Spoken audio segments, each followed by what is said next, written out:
neurobiologia da fé. Eu entendo que a fé não é mágica. Não pode ser mágica.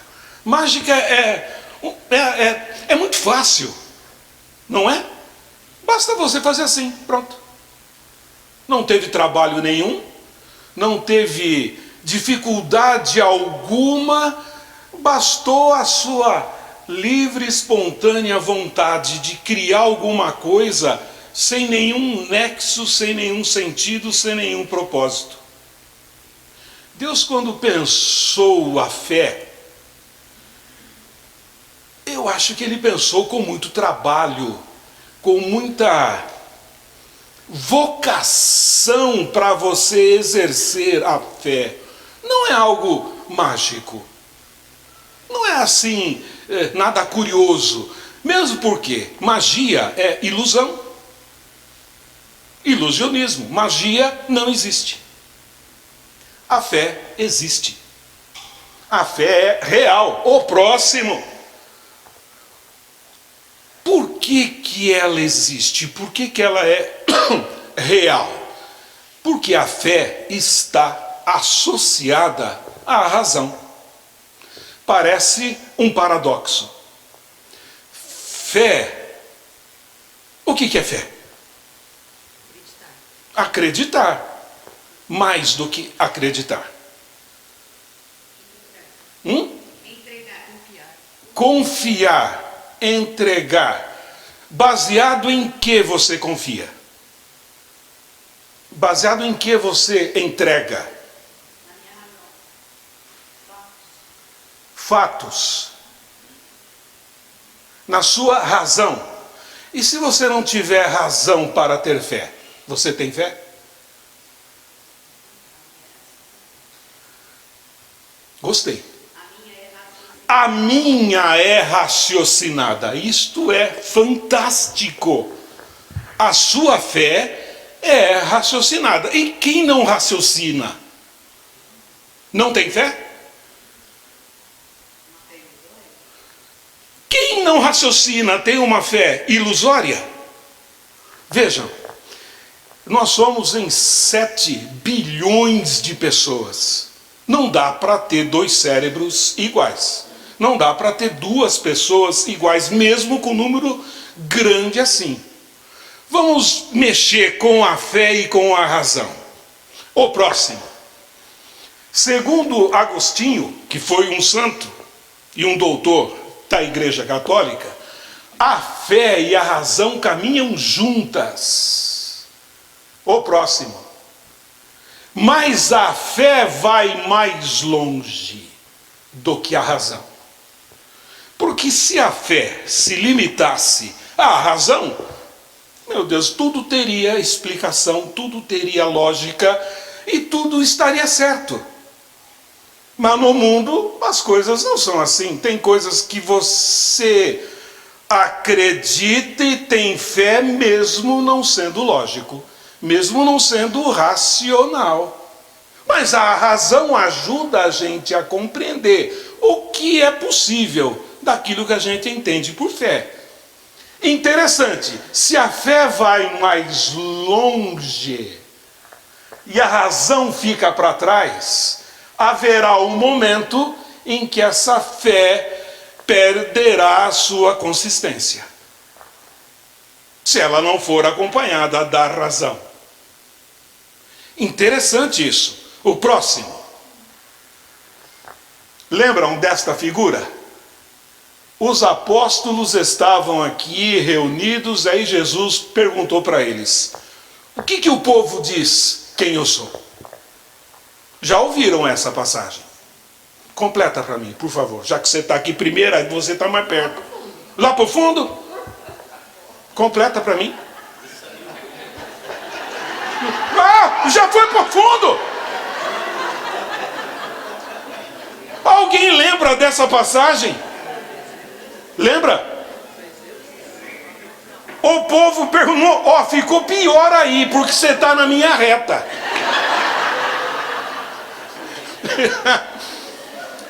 Jesus perguntou para os apóstolos: o que o povo diz de mim? E os apóstolos disseram: uns dizem que você é Moisés, outro que você é João Batista, outro que você é algum profeta.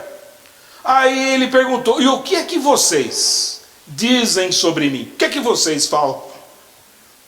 O único que respondeu alguma coisa foi Pedro. E ele disse o quê?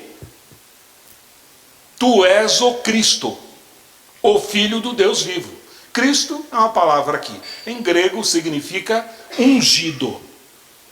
Então você é o ungido de Deus vivo. E o que Jesus respondeu a Pedro?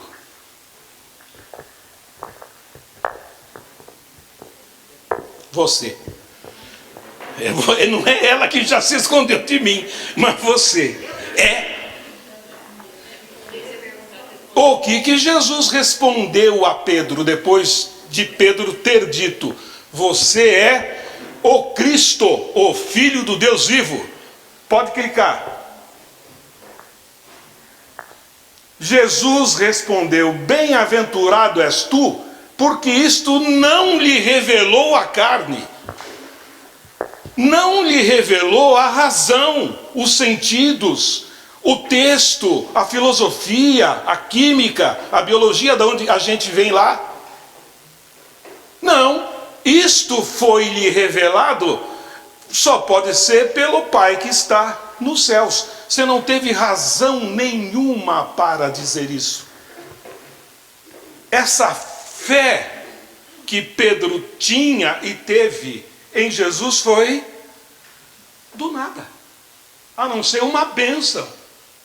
Ele não se esforçou intelectualmente para compreender a divindade de Cristo. Não foi a carne. Porque você é burro, Pedro. Você é um pescador. Você é um homem bruto. Então você não teve a cultura grega, helênica, romana. Você falou do seu próprio coração. Não havia razão nenhuma para que Pedro acreditasse em Jesus, pelo menos do ponto de vista racional. O próximo. Por outro lado, outros discípulos precisavam de outra forma. Ou seja, não é mal você crer racionalmente, também está certo. Qualquer forma de fé, dependendo da sua formação, está correta. E Tomé disse: se eu não puser o meu dedo no seu ferimento, não enxergar as feridas dele, eu não acreditarei de forma nenhuma que ele ressuscitou. Mas Tomé estava com ele. E não acredito mesmo. Aí Jesus, então, depois de uma semana de Tomé ter falado isso, o próximo disse assim, mais um: meu Senhor e meu Deus. E aí Jesus disse: por que me viste? Visão, concreto. Por que me tocaste? Assim você acreditou. O que está bom. É algo concreto, racional. Bem-aventurados os que não viram e creram. Ou seja, bem-aventurados somos todos nós que usamos da razão ou usamos do coração para entender o amor de Deus na nossa vida e como a gente manifesta a nossa fé. O próximo. Agostinho de Hipona.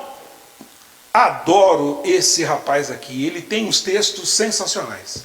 Ele disse assim: seja humilde para evitar o orgulho. É uma pancada, mas voa alto para alcançar a sabedoria. Quanto mais sábio se torna o homem, menos vaidoso, menos orgulhoso do conhecimento, porque aquele conhecimento ele saberá que será sempre relativo ao tempo e ao espaço dele. O próximo. E Agostinho pensava como você, pensa como eu. A gente precisa de algo mais concreto do que essa fé que brota no nosso coração sem nenhuma razão necessária para isso. Ele pensava assim: o que Deus estava fazendo antes de fazer o céu e a terra?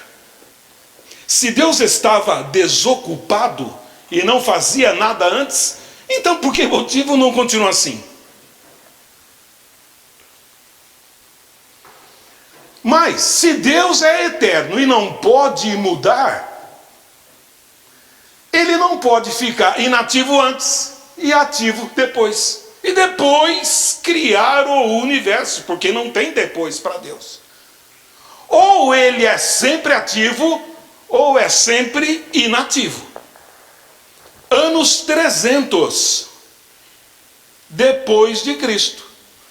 Pouco tempo depois de Jesus ter morrido, 300 anos só. E ele questionava filosoficamente a fé dele. Por quê? Como justificar a fé? Não é simples. O próximo. Mesmo porque, no Brasil, 99% da população acredita de uma forma ou outra em Deus. O próximo. Só 1% é ateu. Isso de uma estatística Datafolha de 2016. E isso reflete mais ou menos o que acontece no mundo. Só 1% é ateu. Os demais acreditam, de alguma forma. E é por isso que o mundo está bom. Não é verdade? Não é? O nosso Brasil está que está, nossa vida, só 1% de ateu. 99% acredita de alguma forma em Deus. E, no entanto, isso não resulta em nada de bom. Não basta acreditar. Já dizia Tiago, um dos apóstolos, acreditar, até os diabos acreditam em Deus. Até Satanás acredita em Deus. Satanás tem fé em Deus. Acredita. E, no entanto, é o inimigo, é o antagonista. Mas o que eu devo fazer com a minha fé? Seja ela racional, seja ela mais emocional ou sem explicações racionais. O próximo. Vamos ver o nosso cérebro, a nossa consciência e a nossa fé. Em seguida. Mais um. O que vocês estão vendo aqui é um cérebro humano. Ele pesa, o nosso cérebro, quase 1,5 kg. Não é muito. Não é muito. Se você pesar uma lasanha bem pesada, 1,5 kg não é nada. 100 gramas de presunto, pega 10 pacotinhos. É mais ou menos isso, o nosso cérebro. Nada. E mais, 86 bilhões de neurônios, que são as células que servem para a gente pensar, raciocinar, memorizar. O trabalho básico do nosso cérebro é eletricidade, é gerar eletricidade, corrente elétrica. E eles se comunicam com praticamente todos os neurônios entre si, eles se comunicam. Isso dá quase que 100 trilhões de comunicações entre os neurônios. O nome disso é sinapse, mas nem se preocupa. E mais, a cada momento da nossa vida, consciente ou inconsciente, esse cérebro, nosso cérebro, realiza 1 quatrilhão de funções. A cada, vamos a um número didático, a cada segundo. 1 quatrilhão já se extinguiram, mas outro quatrilhão, outro quatrilhão, outro quatrilhão, outro quatrilhão. É uma fábula de funções para que você fique viva. Consciente ou inconsciente, é uma fábula. 4 trilhão de funções que acabam Começam e acabam durante um segundo e se sucedem outro. Desde quando eu nasci, é uma maravilha. E isso é o que a ciência tange. É o que ela sabe hoje, mas certamente não sabe nem 50% da nossa capacidade. E o próximo, separando os dois lados do cérebro, nós temos uma estrutura chamada corpo caloso. O nome é estranho, parece um calo, e é isso mesmo. Que junta os hemisférios direito e esquerdo. O próximo. O nosso lado esquerdo é mais racional. E o lado direito do nosso cérebro é mais emocional, imaginativo, criativo. Não significa que eles sejam exclusivamente assim. Um é mais lógico, mais racional, e o outro lado é mais emocional. E se eu separar os dois hemisférios? Cortar o corpo caloso no meio, deixar os dois hemisférios separados. O que acontece com o nosso cérebro?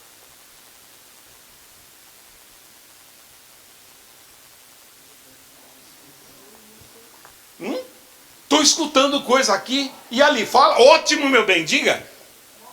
Não morre. Boa resposta. Está errada, mas está ótima. Oh, ótimo. Não morre, mas perde o equilíbrio. Melhora isso aí.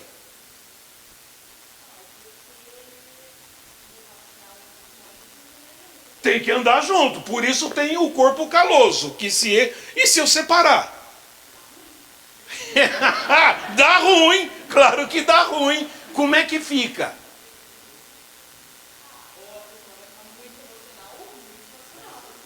Quem que predomina?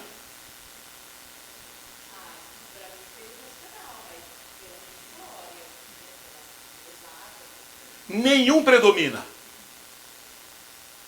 Então como fica? Um não vive sem o outro. Vive. Vive. Mas aonde está eu nesse cérebro? Aonde que eu estou nesse cérebro que foi dividido? O próximo. Clica aqui no vídeo para mim, por favor, nesse cantinho. Aí. Clicou? Não funciona? Não tem importância. Ainda bem que eu vi o vídeo antes. Eu explico. Se eu separo o corpo, se eu divido o cérebro no meio, eu fico com os dois hemisférios atuando simultaneamente. É uma doença chamada síndrome da mão alheia. Uma mão sua executa uma função e a outra executa a outra. Se eu quiser segurar esta caneta, tente pegar. Agora, isso, agora a sua outra mão está boa? Segure a sua mão. Tente pegar, sem tirar. É possível? Então, não, você não está deixando. Esta mão não deixa esta nem se aproximar. Impossível. Você quer pegar e a sua outra mão não quer pegar. Então ela executa outra coisa. Você quer andar um pé à frente do outro, mas um pé quer ir para trás, o outro quer ir para frente. Para onde que você vai? Quem é você? É o lado direito ou é o lado esquerdo? Não tem do meio. O próximo. Segundo esse cientista que morreu em 94, Roger Sperry, ele diz: tudo o que vimos indica que a cirurgia, separando esses dois hemisférios, deixa a pessoa com duas mentes distintas, diferentes, no mesmo cérebro. Duas esferas separadas de consciência. Os pensamentos, percepções e memórias independentes. Quem eu sou? Eu sou dois. Quando eu morrer, o corpo vai. E o meu cérebro? E a minha consciência? Qual que vai? Duas. Independentes? São independentes. Coisa. Como é que eu posso pensar duas coisas diferentes ao mesmo tempo? Sim, na falta do corpo caloso. Que coisa, gente. Isso aí mexe muito com aquilo que a gente acredita ou pensa. Ou seja, nós temos que aprender ainda muito mais sobre o nosso cérebro do que aquilo que a gente sabe sobre hoje. O próximo. Vamos ver dentro desse cérebro em seguida. O próximo, aí, vamos botar o instinto, a emoção e a razão no nosso cérebro.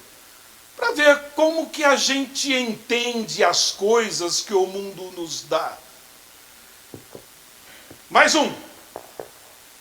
Os instintos apareceram na nossa vida humana há 300 milhões de anos atrás. Onde o nosso cérebro era só o que nós temos em vermelho aqui. Instinto, compreendemos aí fome, um certo grau de agressividade para nos defender, e sexo, que era para a reprodução. Isso é instinto. É o cérebro reptiliano. Répteis funciona assim. Se tem que reproduzir, ele não vê local, data, hora, lingerie. Jacaré, quando pega, pega. Ué? Ele não se preocupa se tem zebra vendo. Está ali. Se tem fome, ele come a zebra. E nem se preocupa se a filhinha está ali do lado. Mamãe, não importa, ele está comendo. Satisfeito. Morde, dá aquela volta, afoga e vai comendo. Fome. E preservação, ele ataca quem invade o território dele. E nem se preocupa com isso. Entretanto, o próximo, há 10 milhões de anos só surgiu uma estrutura, isso ao longo do tempo, chamada sistema límbico, e ali se processam as emoções. Portanto, quais são as emoções que tradicionalmente nós sentimos mais intensamente? Ali cabem todas, mas aquelas que movem a humanidade. Amor. O amor é uma emoção originária no sistema límbico.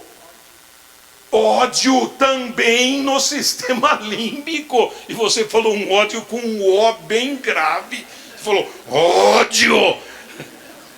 Mas é assim. Você não fala amor. Você fala amor. Até para falar a gente muda. Ódio, amor, vínculo, paixão, tudo se situa no sistema límbico. Então, há 10 milhões de anos atrás, os instintos passaram a ter um componente emocional. E não se manifestam necessariamente pela ativação instintiva. Fome como? Sexo é já. Não. O sexo passou a ser algo que se pratica com um caráter emocional. O amor associado ao sexo. Não necessariamente, mas é bom que seja. A paixão associada ao sexo. Há quantos anos você está casada? Ainda não. E você? Brígida, há quantos anos você está casada? 20. Se eu perguntar para ele, ele ia falar 17, ia começar a fazer conta. Ou rir. Quando eu não sei responder, eu dou risada. É a melhor maneira. Pronto. Você já não respondeu. 20 anos, Brígida. 20 anos. E não é nada. 20 anos amando só o Júnior. Viu? Que bonito isso. E é assim. Ela escolheu. Não foi o acaso. Escolheu o Júnior. E ele a ela. Qual o tamanho do seu amor por ele? Imenso. E por que você ama? Não tem explicação racional. Por que eu amo? Porque eu não sei os estímulos que me fazem amar alguém. E por isso é tão difícil desamar. Porque eu não tenho controle nos impulsos, nos estímulos que geram o amor no sistema límbico. Eu não tenho. A paixão eu tenho. O indivíduo se apaixona pela cor do cabelo dela, pela barba dele, pelo óculos, pelo biotipo dele. A paixão é sensorial. Tato, visão, audição, paladar e olfato. Tudo aquilo que satisfaz os meus sentidos me deixam apaixonada por aquela pessoa. Mas no amor eu não tenho necessidade disso.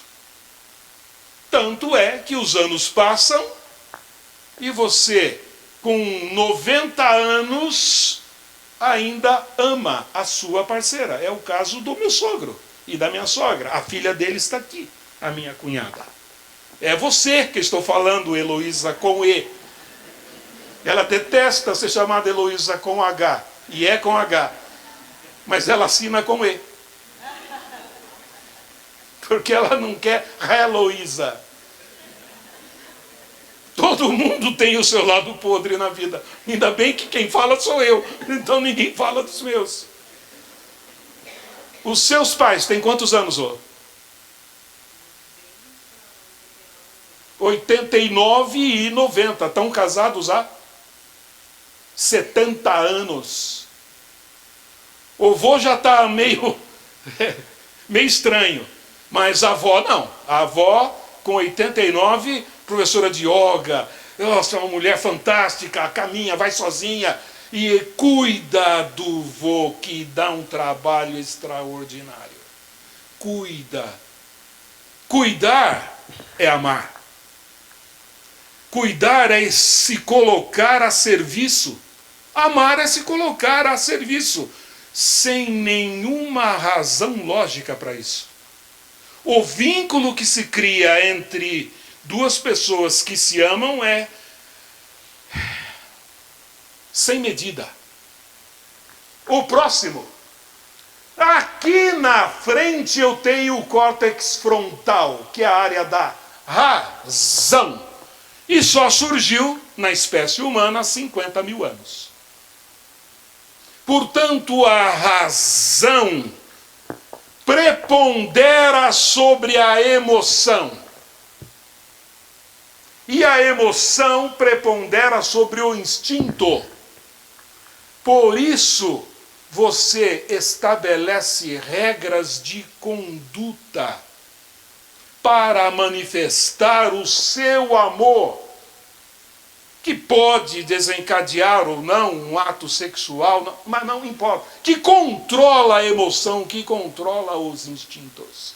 Se não fosse assim, seríamos répteis. Ainda bem que eu penso.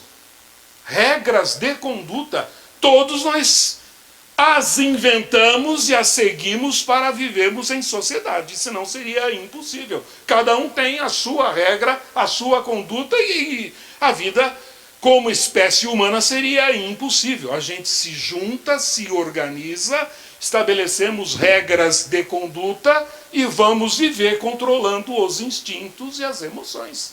Temos condição de fazer isso. Não adianta dizer, eu não pensei na hora. Pensou. O que você não fez foi pensar bastante. Acidente de trânsito, um cara encosta no outro, nem bateu. Sai do carro e já vá só você que é, mas nunca viram. Não pensou. Ele está na base do instinto. E a emoção, ódio, acelerando o comportamento agressivo para preservar a minha vida. Tiro uma barra de ferro, pego o revólver e mato o cara. Mas por que você fez isso? Deu um branco. Porque você não pensou.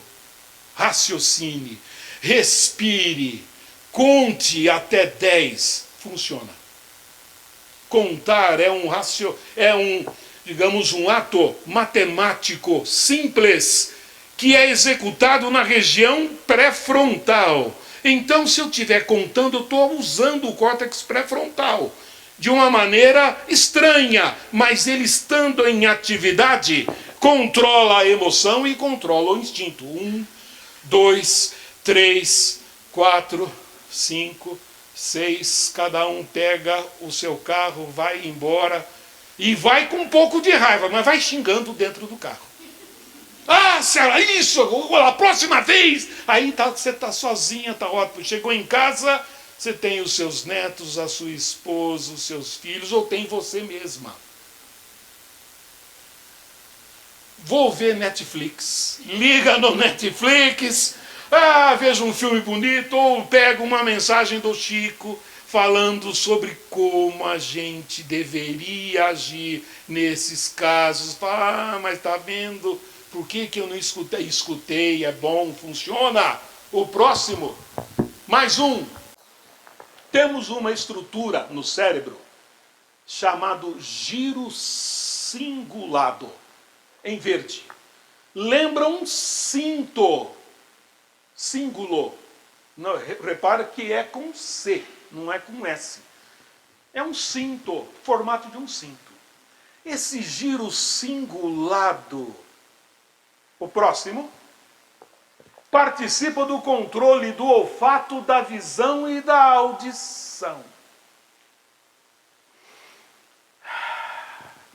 Se eu estimular o giro cingulado com um remédio, ou tiver algum momento de intensa raiva,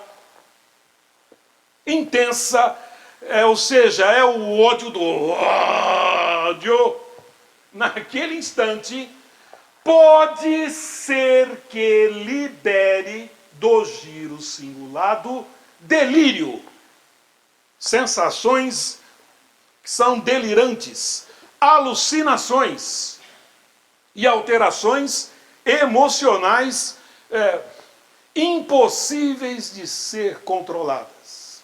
Mais um exemplo: consciência reduzida do ambiente aonde eu estou. Mais incapacidade de manter uma conversação lógica. Mais alucinação auditiva e visual. Mais uma, sonhos vívidos, mesmo acordado. O indivíduo está acordado e está sonhando. Então ele tem imagens do ambiente real. E imagens que o cérebro está gerando em função da memória. Alucinação. E ele vê as duas coisas. O cérebro vê as duas coisas. Na qual ele escolhe. Qual que ele deve escolher? Se ele não sabe qual é a real. Olha o que o ódio faz. O ódio leva a esse estado de paranoia, sensação de ser perseguido, sonhos vívidos, alucinação similar a uma dose razoável de cocaína. Intoxicado pelo ódio não é uma forma poética de se referir ao mal que o ódio nos faz. É real, é concreto, é palpável. Exagera a função do giro cingulado. E no momento da raiva você vê coisa que não existe, entende coisa que não foi falado e parte para uma defesa de território que acaba numa situação letal. Então, o ódio intoxica a alma ou a consciência, sim, tanto quanto a cocaína. O próximo, o cérebro de quem acredita. Mais um. Lobo parietal. Esse lado verde aqui nos dá a unidade cósmica. Sensação de que estou unido ao cosmos, ao universo. A fé produz isso. Ao invés do ódio estimular o giro cingulado, quando eu manifesto a minha fé, eu estou inibindo o lobo parietal. E com isso, tenho a sensação de unidade cósmica. No lobo parietal entram os sentidos: tato, visão, audição, paladar e olfato. Se eu reduzo a atividade do lobo parietal, qual a importância do tato, paladar, olfato, visão e audição? É alta ou baixa? Baixa. E se é baixa, o que sobra? O universo. Eu saio dos limites sensoriais quando eu oro, quando eu rezo, quando eu medito, quando eu entro em clima de oração, de meditação, ou quando estou numa atividade mediúnica, para quem tem esse dom ou essa capacidade. Os meus sentidos são deprimidos e eu entro em contato com o universo. Nossa, isso é real, não é magia. A oração faz isso, a fé faz isso, e não estimula o giro singular, bloqueia o lobo parietal. Então, o que Deus programa, ou o que Deus programou na nossa vida, tem sentido concreto, biológico, e não mágico. O próximo, mais um. Imagens sagradas e emoções religiosas estimulam o lobo temporal. Ou seja, entro em clima de oração, seja numa sala escura, para receber um passe, coisa que eu já recebi e preciso receber de novo, faz tempo que eu não vou, lá embaixo. Como é que chama lá? Aquela casinha ali. Da Casa de Jesus aqui, tem uma sessão lá. Sala de passes. Nossa, eu me sinto muito bem lá. E não sou espírita, eu sou católico.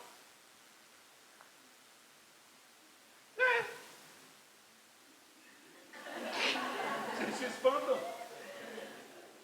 Ora, qual é a verdade? Não foi o que perguntaram? Que Pôncio Pilatos perguntou. E o que é a verdade? Jesus nem respondeu. Não merecia. Não merecia. Deixa a palavra. Não vai entender nunca. Imagens sagradas me ajudam a entrar em clima de oração e a reduzir. Mas eu não preciso de imagens sagradas. Eu não preciso de incensos. Basta eu meditar. Mas se eu quiser essas coisas, ajudam. Então não tem erro. Não é errado você ir a uma missa e ir lá Jesus crucificado. Não. E não é errado receber passe. Muito pelo contrário, é muito bom. Mas, lobo frontal é ativado durante a meditação e a oração. Mas isso é um paradoxo.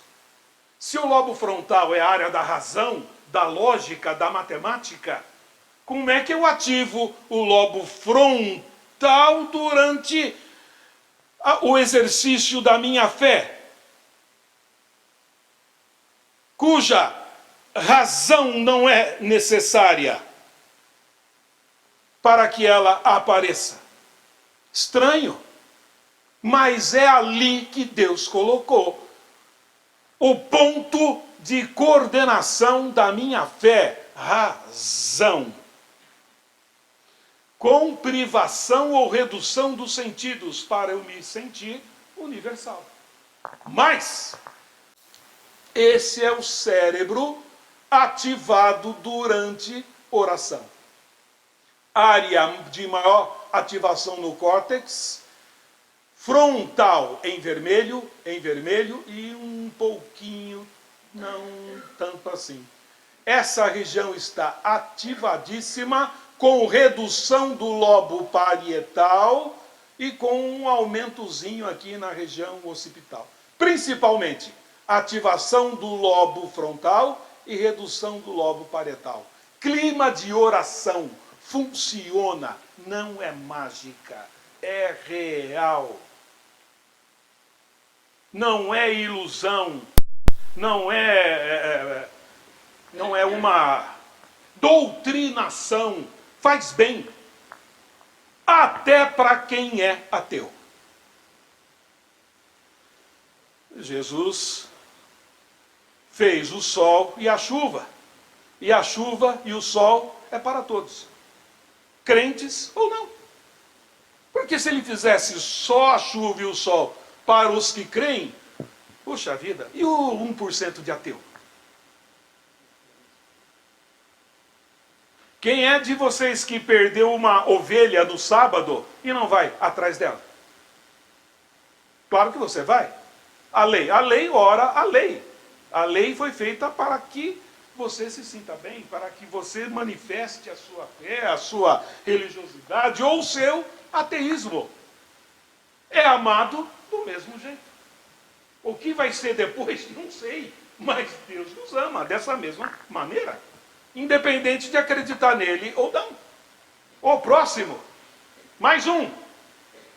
Pensando nisso, foi inventado um capacete de Deus. Isso não é ilusão, não. Esse capacete estimula o lobo frontal e reduz a atividade do lobo parietal. A capacidade de transcendência é obtida com essa máquina que ativa o nosso cérebro. Ótimo. Isso só confirma que Deus não foi mágico, que Ele criou coisas que funcionam para que você se sinta bem na vida. E a oração, a meditação, é uma delas. O próximo, ter fé é acreditar naquilo que você não vê. Agostinho de Hipona, novamente. A recompensa por essa fé é ver aquilo em que você acredita. Repara que na nossa vida, mais um, tudo funciona pela possibilidade de recompensa. Nós somos assim.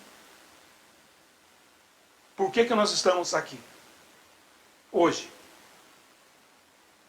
Quero aprender mais, que ousadia, né? Quero falar mais. Eu me sinto bem em estar aqui, vocês se sentem bem em estar aqui. O próximo. Como funciona o meu sentido de recompensa? Para a nossa vida, só funcionamos assim. E isso não é mal. Vamos ver. Isso, você juntou. Para aí, não clica mais. No sentido de recompensa, você tem um triângulo que funciona em perfeita harmonia. Motivação, prazer e satisfação. É assim. motivação em busca do prazer e em busca da satisfação. É simplista, mas funciona. Um clique só. Motivação tem nome. É uma substância química que o cérebro produz. Não se preocupe com esses nomes, mas é importante que eu fale deles. Dopamina. Dopamina. Motivação. Mais um clique. Prazer também é dopamina. Satisfação não é dopamina, serotonina. É diferente. O que me faz motivado para executar uma determinada função é dopamina. O prazer que isto me dá de executar esta função é dopamina. E a satisfação de ter executado é serotonina.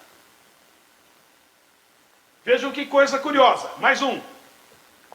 Isso vale para recompensa monetária, outro. Alimento, mais. Erótica, mais.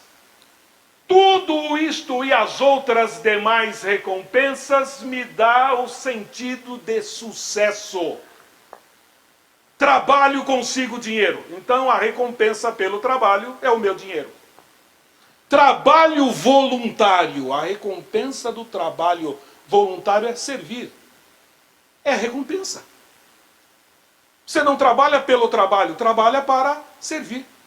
Você se sente bem, dopamina. O prazer de ter ajudado alguém, dopamina. É a mesma dopamina na fome, mesma dopamina pelo trabalho, a mesma dopamina durante o ato sexual. Uma vez por semana, isso até os 20 anos. Eu estou com 67. Normalmente os meus netos, quantos anos você tem, vô? Falo, 3 para 70. Então significa que eu já estou na casa dos 70. Uma vez por semana aos 20, nenhuma ao ano. É mais ou menos assim. Mas quando surge a motivação, uma vez por ano, geralmente é no dia 31 de dezembro, que é o último dia para não se decepcionar. Porque você pode falhar no meio do ano, já perdeu. Então deixa para o dia 31, é o último dia do ano. A motivação está lá, a lingerie está lá. Você está com a sua barriga mais enxutinha, usa aqui uma cinta para aprofundar, a pasta de dente, escovou o dente, não comeu mortadela antes, está ótimo, o hálito puro. Sua parceira não tem nem que fechar o olho para te ver. Está ótimo, motivado, dopamina. Realizou o ato. Aos 20 anos demorava 20 minutos. Aos 70, quem sabe e já tá bom. Oh, 1 minuto tá bom. Dopamina. E a serotonina te deu o prazer de ter realizado tudo isso. Prazer. Prazer é o que vem depois. Perdão, a satisfação é o que vem depois do prazer. Então deita ali na cama ao lado, é hora de namorar. Pega na mão, abraça, não está nem mais preocupado com você, mesmo porque não conseguiria. Mas está ali, abraçado. É a satisfação de ter realizado o sexo com quem você ama. Mas como é bom. Isso, nossa, é aquele... Você fica abraçado ali, ela dorme no seu braço, você nem tira o braço da posição. Vai dar cãibra. Você está sentindo aquela dor. Você, não posso mexer para ela não acordar. Aquele carinho, aquele cuidado. Serotonina. O próximo. Se o indivíduo tem um aumento exagerado de serotonina, ele se encontra sempre nessa fase da satisfação. não tem motivação para executar outra função. E não tem mais prazer nenhum. Excesso de serotonina pode levar à inibição da libido ou da motivação para desempenhar seu trabalho diário. Seja voluntário, seja não, eu quero ir na padaria para comprar pão, não vou na padaria, não vou fazer sexo, não vou na igreja, não vou tomar passe, não vou. Porque você não tem mais a motivação necessária. Geralmente, o excesso de dopamina leva a quê?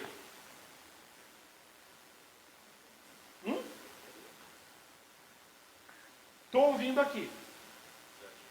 Exagero. A sua palavra foi fantástica. E não tinha pensado nela. Exagero. Em tudo. E o exagero em tudo tem um nome. Compulsão. Então o indivíduo que pode ter uma compulsão definida para um determinado comportamento, ou pode ser de maneira geral, mas pode ser específico para sexo, por exemplo. Então ele só pensa em sexo o dia inteiro, todos os segundos do dia. E quando realiza, tem o prazer do ato, mas não tem a satisfação do ato realizado, porque a serotonina está no seu nível normal e a dopamina lá em cima. Então vale para tudo. Come e não entra em saciedade. Compulsão pelo trabalho.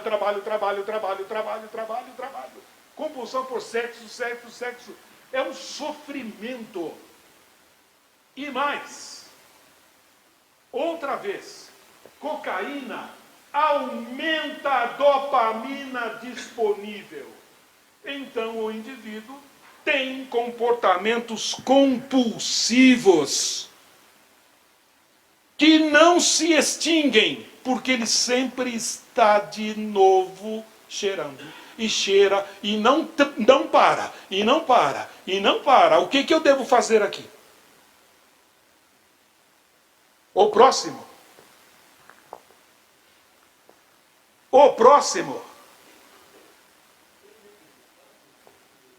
O quê? Métodos fáceis: medir serotonina, medir a dopamina, tanto no líquido, ou seja, no líquido que banha o cérebro, quanto no plasma. E o indivíduo desenvolve isto aqui em excesso. Adicção química, adicção pelo sexo, comprar, jogo. Nossa, o velhinho aposentado vai lá e joga naquela máquina caça-níquel, joga. Dopamina dele lá em cima. Nunca chega à satisfação. Mais uma. Fluoxetina é um remédio que funciona bem para aumentar a serotonina nessa condição. Mais um. E haloperidol é outro remédio que funciona bem. O nome dele comercial chama-se Aldol. Reduzindo, mais um, a dopamina e reduzindo os efeitos da compulsão. Além do tratamento espiritual. Se não for assim, nas duas vertentes, a compulsão química jamais terá sucesso. O tratamento químico funciona, mas vai precisar de uma nova internação, de outra internação, vai na outra clínica e se perde no número de clínicas se não tratar o espírito. Se não deixar a razão funcionar. Olha como Deus é sábio. Botou a fé no córtex pré-frontal, ao lado da razão de ouvir, de aceitar, de reduzir a sua arrogância, de dobrar o seu joelho perante Deus, de ouvir as pessoas que já passaram por isso e mostram o caminho. É este. E um dos caminhos é servir o próximo. Eu já estou terminando. O próximo. Mais um, mais um, mais um. Interessante. Dopamina então me dá motivação, euforia, prazer. Mais um.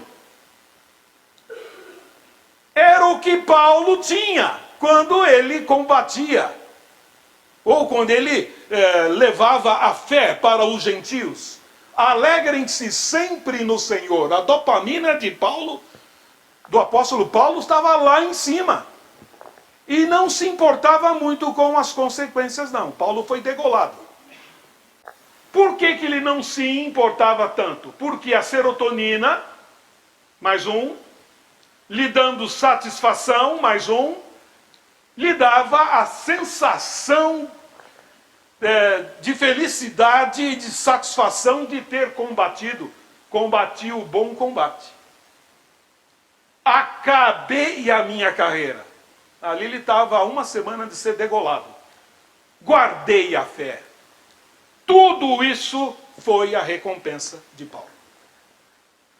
Serotonina. Não é magia. É concreto, é real. Não tem nada ilógico. Funciona. O próximo. Mais um. Os impactos da espiritualidade e da religiosidade no cérebro. Mais um. Mais outro. Outro. Aí parou. Não se esqueçam. O lobo parietal controla os nossos sentidos. Mais. Sistema límbico, as emoções, hipotálamo, etc. A espiritualidade é a relação do ser humano com o transcendente. Eu não tenho dúvida alguma de que não termina por aqui. A nossa história não termina por aqui. Mesmo. Relação humana com o transcendente, com aspectos não materiais, não físicos da existência.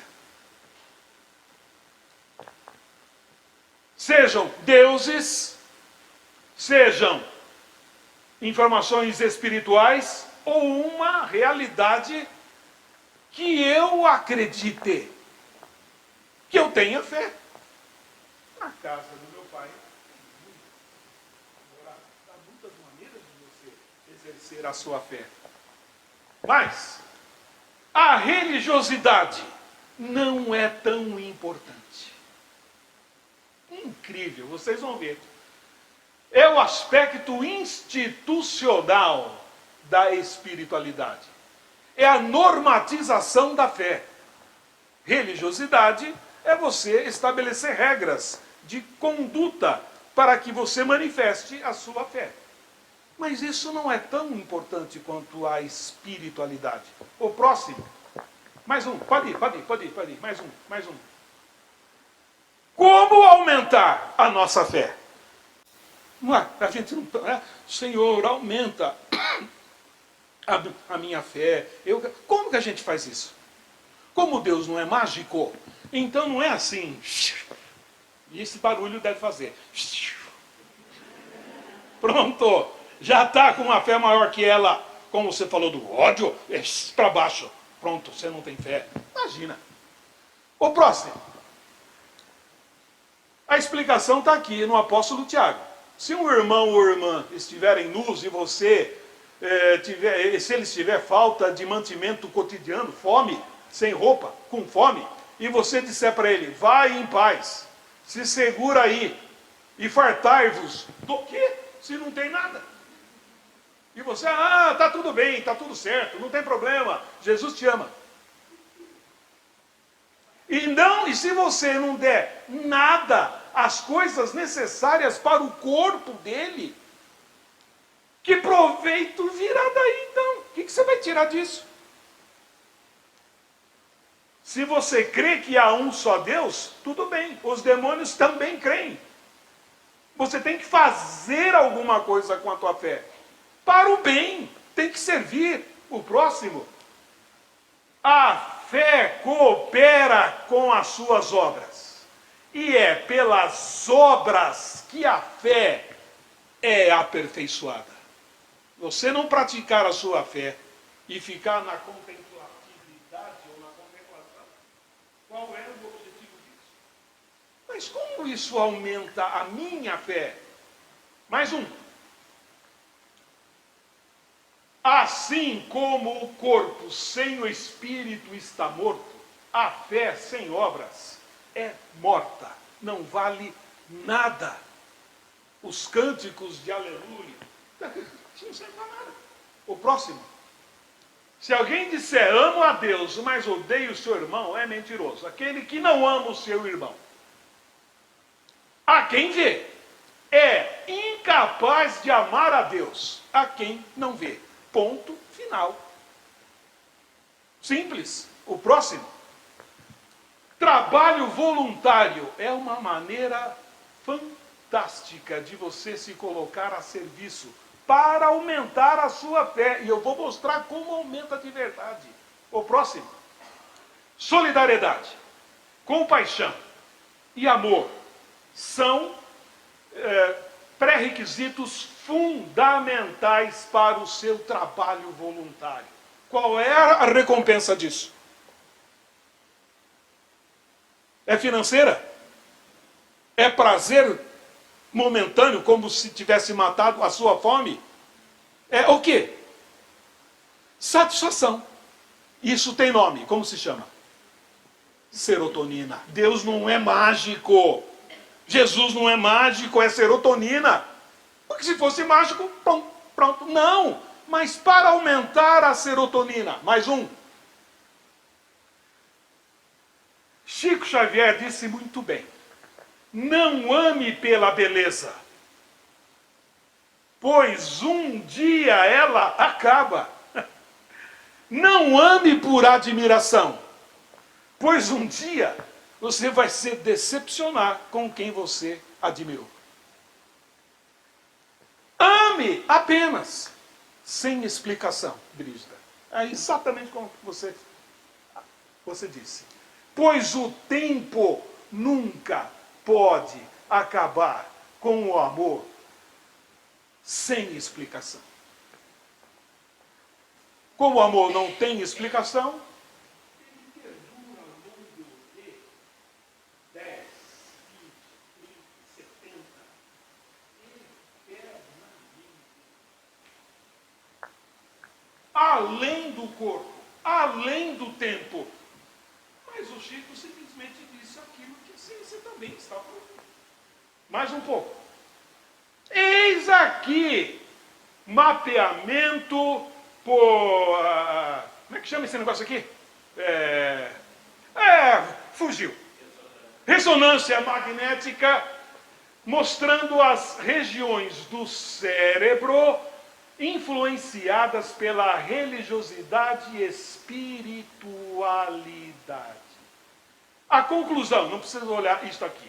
Religiosidade ou espiritualidade, mas não a frequência com que você vai ao culto, à missa, mas ao seu trabalho de doação, a como você manifesta a sua espiritualidade, tem uma relação grande com o espessamento do lobo occipital, córtex frontal, que são as regiões mais ativadas. E não ativa o lobo parietal, aonde estão os sentidos. Então aumenta a sua capacidade de amar. Essas regiões, em compensação, recompensando você por amar, por exemplo, lhe confere maior resistência em desenvolver, por exemplo, síndrome de depressão. Por exemplo, entre outras coisas que eu retirei para mim. Então ajuda a combater, você ganha. Quando a gente fala, olha, realmente, quando eu trabalho por amor, quem ganha sou eu. De fato ganha. Maior resistência orgânica, anatômica, funcional. Seu corpo tem mais saúde. não significa que você não vai morrer. Vai. Ué, não, então eu vou ficar sempre assim como eternamente. Não é bem assim. Mas a qualidade de vida aumenta. E a satisfação do trabalho de servir lhe proporciona a serotonina lá em cima. Já não importa o quanto, nem importa quantas vezes, importa que você fez. Fantástico. O próximo. A oração é uma chave que abre as portas do céu. Eu também acho. Passa. Consciência sobrevive após a morte.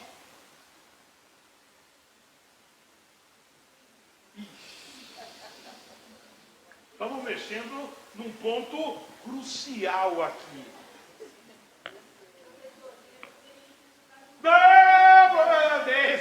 Olha, primeiro, não tem professor aqui. Professor lá na Unicamp, aqui é Miguel. Tá bom? Então repassa a sua pergunta.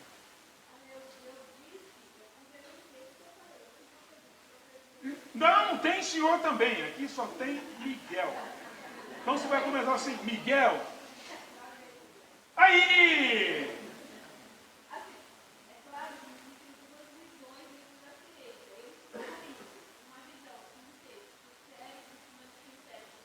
Então me deixa falar. Obrigado. Mas é um ponto crucial. O que ele vai falar? Mas eu tenho fé, e eu tenho fé. Que a gente vai sobreviver. E eu tenho fé que minha consciência, mas a minha fé é mais racional, é cheia de porquês. A minha é cheia de porquês, de detalhes. Às vezes é até chato. Eu queria acreditar como minha mãe acreditava. Simples. Mas eu não sou. Mas não importa. Vamos ver como é que é isso. O próximo. Segundo o Pequeno Príncipe, tu sofrerás, eu parecerei morto e não será verdade. Será apenas uma velha casca abandonada, uma casca de árvore. Não é triste. Você vai compreender. É longe demais. Eu não posso carregar esse corpo. É muito pesado. Pois eu já não estou mais nesse corpo aqui. Isso mexe com a gente. Por mais fé que nós tenhamos, e ninguém tem a fé na mesma proporção, visto aqui, uns acreditam, outros querem acreditar. Não é? Outros acreditam. E a gente vive assim, gente. Eu queria ser como ele. Eu queria ser como o Chico. Nossa, mas eu não sou. Eu sou assim. Eu tenho que... Como é que isso funciona na nossa cabeça? O próximo. Tem dois pesquisadores. Um chamado Hameroff, outro Penrose. São ingleses. Se não me engano, da Universidade de Colômbia. E eles postularam. É uma hipótese. Hipótese não é comprovado, mas eu quero acreditar que isso funciona assim. Para outros, isso não tem a menor importância. Eles postularam a existência da consciência ou alma ou espírito real, concreto, biológico, na nossa cabeça. Aonde? Nos neurônios. 86 bilhões de neurônios. Aonde? Nos microtúbulos que tem dentro dos neurônios. Nossa Senhora, quantidade é uma fábula. O próximo. Esses microtúbulos são formados por uma proteína, por várias proteínas, chamada tubulina. Eu estou olhando uma aqui, uma tubulina. Essa tubulina vibra em dois sentidos simultaneamente. Para cima, na vertical, e na horizontal. Simultaneamente. Armazenando na sua vibração, com uma determinada frequência, duração e intensidade. Estou falando de vibração, é algo físico, concreto, mensurável pela física quântica, por exemplo. Cada milissegundo da sua vida, desde quando se concebeu o neurônio,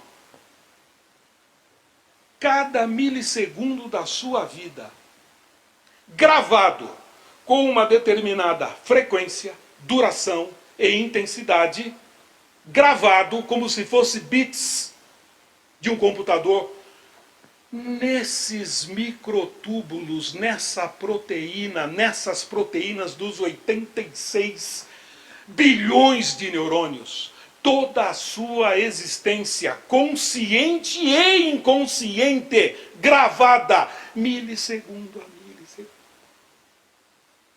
É você que está ali gravada. É a sua consciência inteira, consciente ou não, gravada. Quando o corpo morre, o cérebro apodrece, a consciência sobrevive, porque se trata de frequência, duração, intensidade, gravadas. E essa frequência até me arrepia. Vai para onde? Para o cosmos, segundo eles, que são cientistas, eles não são espíritas. Inclusive um deles é ateu. Vai para o cosmos. Universo. Para onde nós vamos quando realizamos a oração, meditação, já que eu bloqueio os meus sentidos? É a minha consciência livre do cérebro. Real. Real. E se eu vibrar, não sei em que frequência, não sei como e nem quando, eu posso encontrar as pessoas que vibraram na minha frequência. Meu Deus, então é possível eu reencontrar outras frequências vibrando em outras dimensões? Sim, é possível. Falando do ponto de vista físico, eu não estou fazendo, mesmo porque não tenho competência para falar em transcendental, em espírito, em reencarnação, porque eu sou zero. Mas isso é possível. O que vai acontecer com essa minha consciência, ou alma, ou espírito, não sei. A doutrina espírita explica. Mas isso é uma doutrina que eu posso crer ou não. Que beleza! Eu tenho o livre-arbítrio de crer ou não.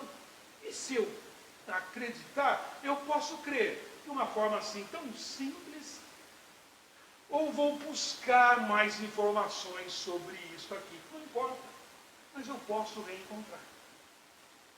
Einstein, lembram dele? Lembra? No espaço-tempo de Einstein, o tempo é relativo, depende da velocidade. Significa que a saudade é minha, não é de quem foi. Quando eu for, eu posso reencontrar no mesmo momento daqueles que já partiram. Eu sinto saudade porque eu meço o tempo em anos. 10 anos, 20 anos, 30 anos. Mas se eu sair dos limites sensoriais, o que é o tempo? Então eu acho que eu vou encontrar o meu pai. Eu acho. Não tenho certeza. Mas eu acho, eu quero acreditar.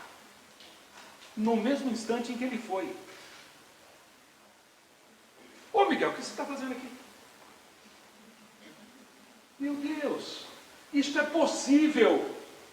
Não de uma maneira filosófica, porque já seria bonito.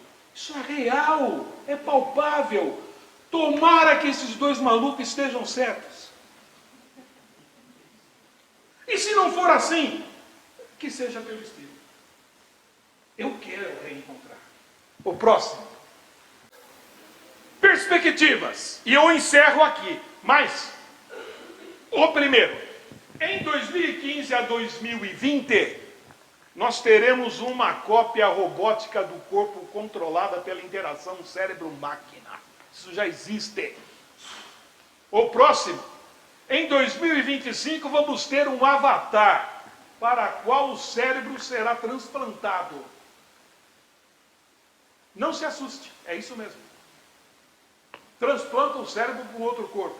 Então você continua sobrevivendo após a sua morte física aqui na Terra. Que coisa mais chata. O próximo. Em 2035, avatar com inteligência artificial para a qual a personalidade, a consciência de uma determinada pessoa poderá ser transferida no fim da vida dela. Nós estamos falando em 2035. Isso é real. Já que consciência é bits, são bits quânticos, se transfere por um pendrive e bota no seu avatar. Isso é real. E é daqui a 15 anos. Eu já fui, mas vocês verão. O próximo. Em 2045, não mais, a consciência sobreviverá sem corpo robótico ou orgânico. Pô, mas isso o Chico já falava há tanto tempo. Não há novidade nenhuma. Se é novidade para a ciência, para quem tem fé, não mudou nada. Minha consciência vai sobreviver. Pela minha fé. Seja ela concreta, racionalizada, seja ela fruto da minha inspiração. O próximo seria o último, infelizmente. Clica aí, vê se funciona. Não, só funcionou, obrigado. Então, aqui eu teria uma mensagem do Chico Xavier e uma mensagem do Padre Geraldo. Padre Geraldo, eu fui coroinha dele, na Igreja do Bonfim. Depois ele foi pároco na igreja do Carmo. E ele dizia assim, do Chico eu não sei porque é muito bonito, eu me emocionei e não decorei. E eu juntei os dois. Do Padre Geraldo eu lembro porque eu tenho isso guardado comigo. Ele dizia assim, a fé... Espera, eu vou lembrar.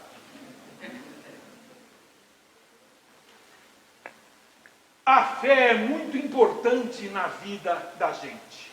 Tudo o que é feito com fé tem um mérito grande na vida da gente. Deus não olha o que fazemos, nem o quanto fazemos. Quantia para Deus não interessa. Ele é infinito. O bastante para Deus não interessa. Ele é infinito. O que vem de fora dos meus sentidos, da sabedoria, isso aí sou eu que estou falando, da ciência, o que vem de fora não acrescenta e nem tira nada de Deus. Ele é infinito.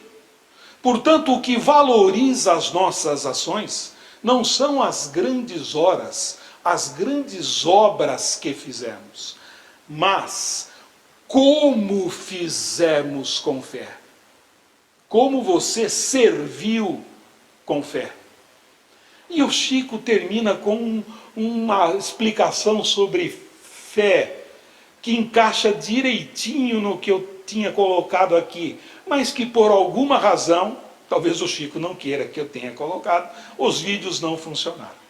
Mesmo assim, eu agradeço a boa vontade de vocês e peço perdão por ter extrapolado em 10 minutos o tempo que me foi dado.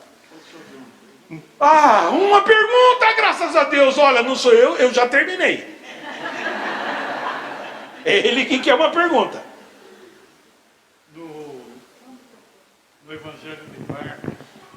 No Evangelho de Marcos, capítulo 5, dos milagres de Jesus, na expulsão dos demônios, ele vai expulsar um demônio de um sujeito que estava Sim. atuado. E ele pergunta para aquele espírito mau, né, segundo o nosso entendimento, qual é o teu nome?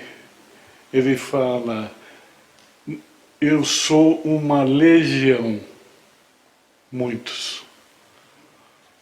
Então, Jesus permite que essa legião de espíritos vá para uma manada de porcos e eles adentram ao mar. Como é que um raciocínio inteligente, que tem consciência, pode ir no cérebro de um animal?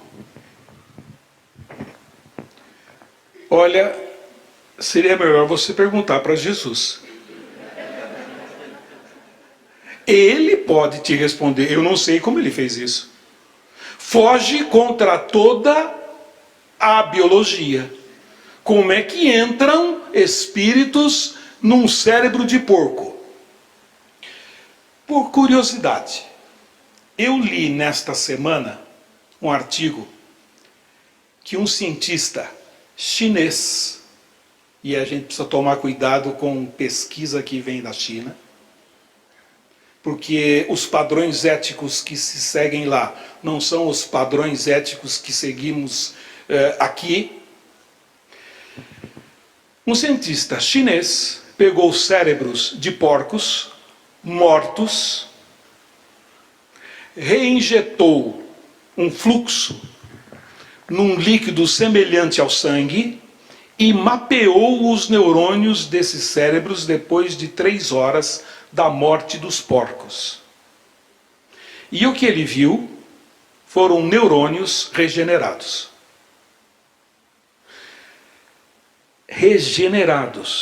Mas neurônios ressuscitados. Numa quantidade significativa.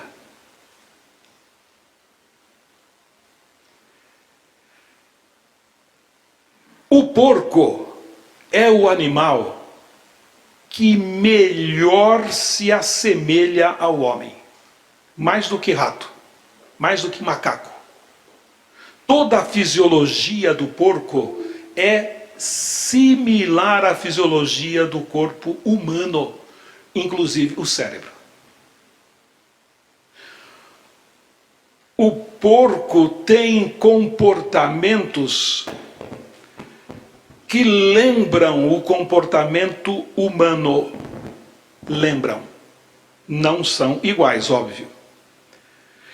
Então, eu acho que até nisso o Evangelho se aproximou da verdade. Ele não escolheu cavalo, nem cachorro e nem camelo. Ele escolheu porcos. Mas como ele fez isso, é só ele que te responde. Quisera eu saber um pouco da mente de Jesus.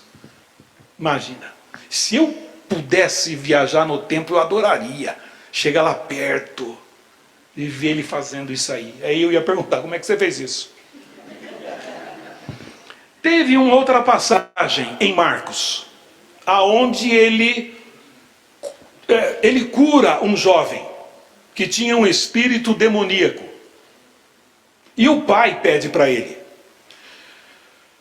Jesus, aonde quer que eu pegue esse espírito, pega esse meu filho e joga no chão. Ele baba, espuma pela boca, e se ele está perto do fogo, joga no fogo. Ou se ele está na água, joga na água. Provavelmente se tratava de um pescador, com o filho dele pescando.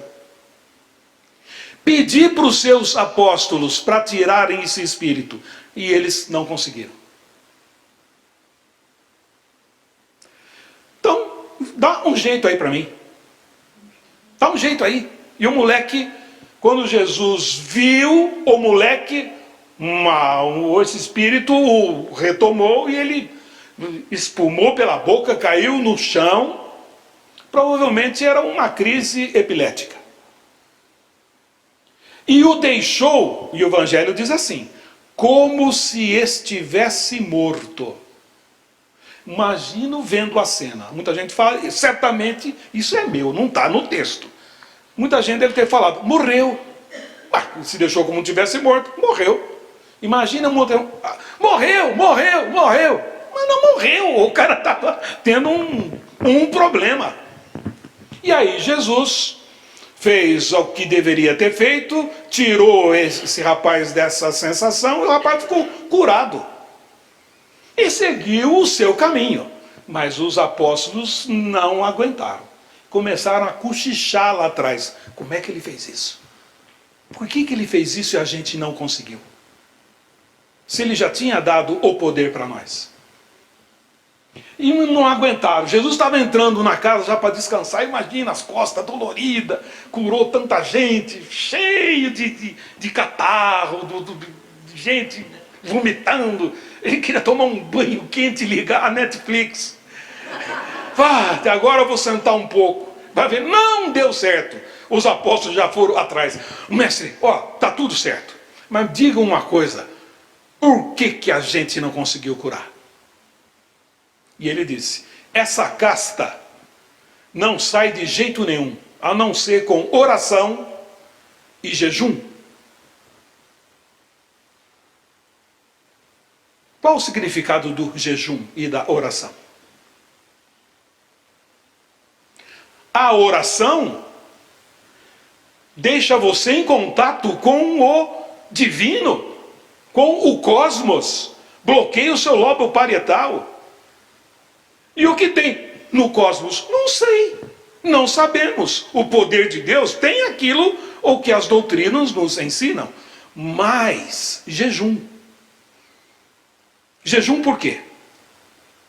Jejum é um estímulo poderosíssimo para a produção de um hormônio do cérebro chamado melatonina.